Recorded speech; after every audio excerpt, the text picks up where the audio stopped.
Hi, I'm John Liebman, founder and first baseman of ForBassPlayersOnly.com. I take the frustration out of learning bass so you can build confidence, have fun, and thoroughly enjoy making music. When you practice the bass, I want to make sure you're working on the right stuff with the right mindset. Everybody talks about bass technique, which to most people just means chops, facility, dexterity, all important things. But don't equate bass technique 100% with bass chops. There's more to it than that. In order to play the bass effectively, to play it well, you've got to look at the big picture, always keeping in mind what's expected of you as a bass player and how to give the music what it needs. It's not about how many 16th notes you can play or how fast you can play. I was talking with Bryan Beller a while back in an interview we did on ForBassPlayersOnly.com. You may know Bryan from his work with the Aristocrats, Death Clock, Joe Satriani, or any of the other artists he's played with. I've always known Bryan to be a toneaholic when it comes to bass and sound.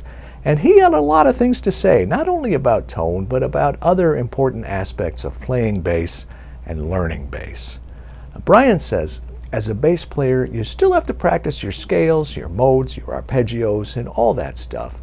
But it really all comes together when you strike what he calls your one note.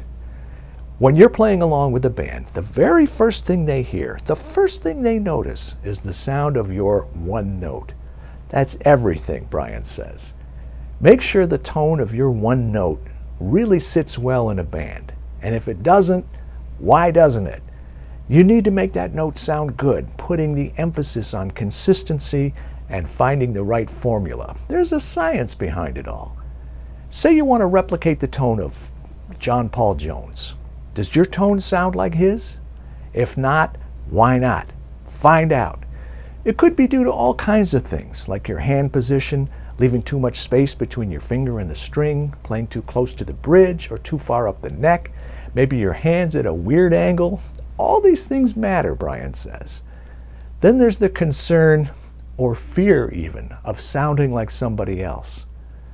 You'll never sound like somebody else, Bryan says. And that's the whole point. Even if you're doing somebody else's thing, you're not going to sound like them. You're going to sound like your version of that person. Think about that.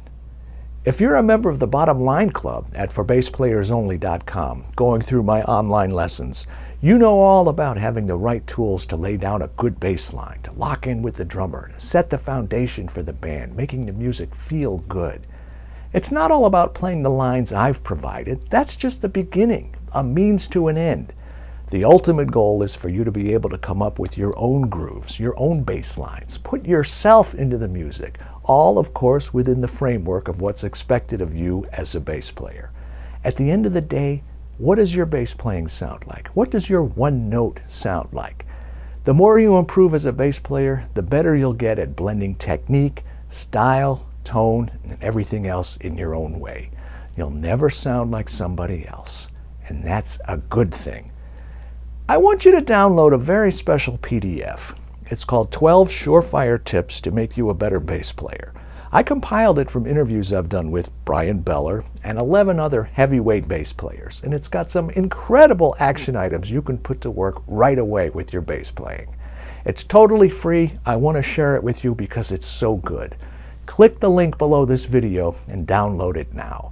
12 Surefire Tips to Make You a Better Bass Player. How can you go wrong, especially when you consider the sources, 12 amazing bass players? Then leave a comment and let me know what you think. And be sure to subscribe to the For Bass Players Only YouTube channel if you haven't already. There's a lot of great stuff for anyone who likes bass and wants to learn bass. I take the frustration out of learning bass so you can build confidence, have fun, and thoroughly enjoy making music. That's all for now. I'm John Liebman. Let's play bass.